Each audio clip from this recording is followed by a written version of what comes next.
Magandang araw! For today's video ay samahan niyo muli kami sa panibagong kaganapan namin din sa probinsya.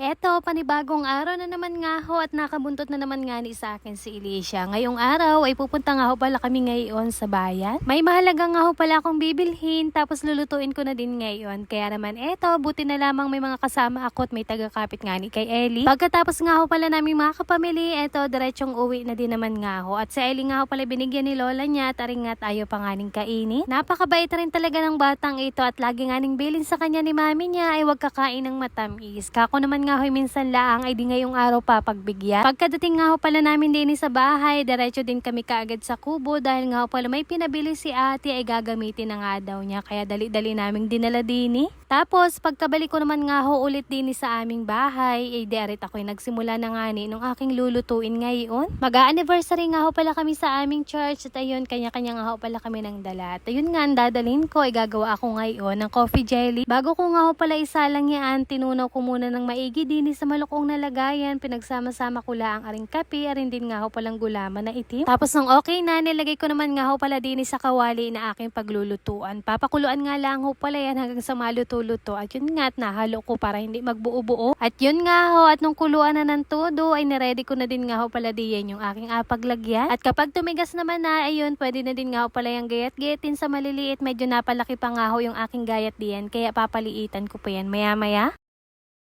Isa rin talaga sa mga gustong-gusto ko laging gawin itong coffee jelly. Bukod nga ho pala sa kokonti lang yung ingredients na kailangan, ay napakadali din lang talagang gawin. Doon nga lamang ho talaga nagatagal sa paggagayat ng maliit. Dahil nga ho pala na isa cup na maliit ko ilalagay, kaya talagang katamtaman lang yung laki na dapat gaya. Dito sa aking lalagyanan, pinagsama-sama ko nga lang ho pala yung gulaman, yung cheese, yun din nga ho palang gatas na evaporada, at yun din nga ho palang condensed milk. Bali, naglagay din nga ho pala ako diyan ng isang kutsarang karagdagan na kapit kakoy parang kulang nga sa lasang kape. Tapos hinalo ko nga lamang ko pala ng maigi, pinaglalagay din sa aking lagayan. Ilalagay na nga lamang ko pala yan sa ref para naman masarap kainin at medyo malamig-lamig. Fast forward, kinabukasan, araw na nga ho pala ng aming pagsamba. At maaga nga ho pala kami diyang nagsimula para maaga din nga ho palang matapos. Ika-third anniversary nga ho pala namin yan at ang tema nga ho pala namin diyan ay Fruit of the Spirit. At napag-usapan nga ho pala namin diyan ang aming kakainin palang halian ay kanya-kanya nga ho pala kami ng dala.